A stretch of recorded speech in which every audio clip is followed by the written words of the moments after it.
ইসরায়েলের কফিনে নতুন পেরেক তুরস্ক ও পাকিস্তান, অস্তিত্ব সংকটে দিশেহারা মোসাদ।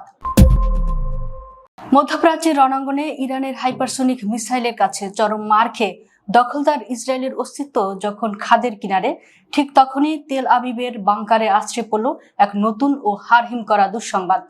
এতদিন বেনিয়ামিন নেতানিয়াহুর একমাত্র এবং প্রধান মাথা ব্যথা ছিল তেহরান, কিন্তু ইসরায়েলি সামরিক বিশ্লেষকরা আজ বিশ্ববাসীকে চোখে আঙুল দিয়ে দেখিয়ে দিলেন ইরান যুদ্ধের পর ইসরায়েল শান্তিতে ঘুমাতে পারবেন না, বরং তাদের জন্য অপেক্ষা করছে আরো ভয়ঙ্কর দুই নতুন জং।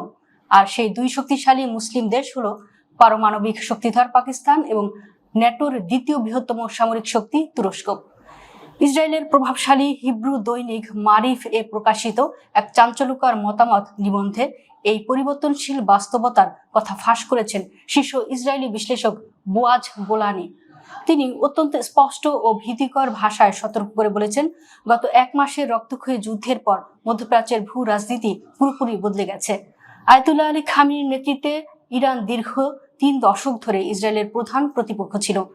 গোলানি দাবি করেছেন যে যুদ্ধ ও অর্থনৈতিক সংকটে ইরান যদি দুর্বল হয়েও পড়ে, তবুও ইসরায়েলের প্রধান শত্রুর জায়গাটি খালি হবে না, বরং সেই জায়গায় দখল করতে প্রতিযোগিতায় নামবে বিশাল জনসংখ্যার দুই পরাশক্তি তুরস্ক ও পাকিস্তান। ইসরায়েলি বিশ্লেষকদের এই আর্তনাদ প্রমাণ করে তেল আবিব আজ কতটা দিশেহারা। গোলানি তার নিবন্ধে আক্ষেপ করে বলেছেন, প্রতিযোগিতা এখন তুরস্ক ও পাকিস্তানের মধ্যে সীমাবদ্ধ মনে হচ্ছে। তাদের মধ্যে যাকেই আমাদের নতুন শত্রু হিসেবে বেছে নেওয়া হোক না কেন, সিদ্ধান্তটি আমাদের হাতে নেই এবং উভয় বিকল্পই আমাদের জন্য প্রায় সমানভাবে খারাপ ও ভয়ঙ্কর। তিনি মনে করিয়ে দিয়েছেন, এই দুটি দেশেই জনসংখ্যায় বিশাল, উভয়েরই রয়েছে অত্যন্ত শক্তিশালী ও দুর্ধর্ষ সেনাবাহিনী এবং সবচেয়ে বড় বিপদের কথা হলো যুক্তরাষ্ট্রের সঙ্গেও তাদের সম্পর্ক ভালো। অর্থাৎ আমেরিকা চাইলেই এই দুই দেশের উপর ইরানের মতো সহজে খবরদারি বা অবরোধ চাপাতে পারবে না। সাম্প্রতিক সময়ে ইসরায়েল ও তুরস্কের মধ্যে উত্তেজনা ইতিমধ্যে বারুদ হয়ে আসছে। গাজায় চলমান যুদ্ধ এবং সিরিয়ায় আসাদ সরকারের পতনের পর নতুন মেরুকরণকে কেন্দ্র করে দুই দেশের নেতারা প্রকাশ্যে বাকযুদ্ধে লিপ্ত। নেতানিয়াহু প্রলাপ বকে সামাজিক যোগাযোগ মাধ্যম এক্সে সাবেক টুইটার তুরস্কের প্রেসিডেন্ট রিসেপ তাইয়েপ এরদোয়ানের বিরুদ্ধে কূর্তি নিপীড়নের মিথ্যা অভিযোগ তুলেছেন, কিন্তু এরদোয়ান আগেই হুঙ্কার দিয়ে রেখেছেন যে কারাবাখ ও লিবিয়ার মতো তুরস্ক যে কোনো সময় ইসরায়েলেও প্রবেশ করতে পারে। বিশ্লেষকদের মতে ভবিষ্যতে ইসরায়েল তুরস্ক লড়াইয়ের মূল কেন্দ্রবিন্দু হবে সিরিয়া, যেখানে আঙ্কারার বিশাল সামরিক উপস্থিতি ইসরায়েলের জন্য এক চিরস্থায়ী গলার কাটা।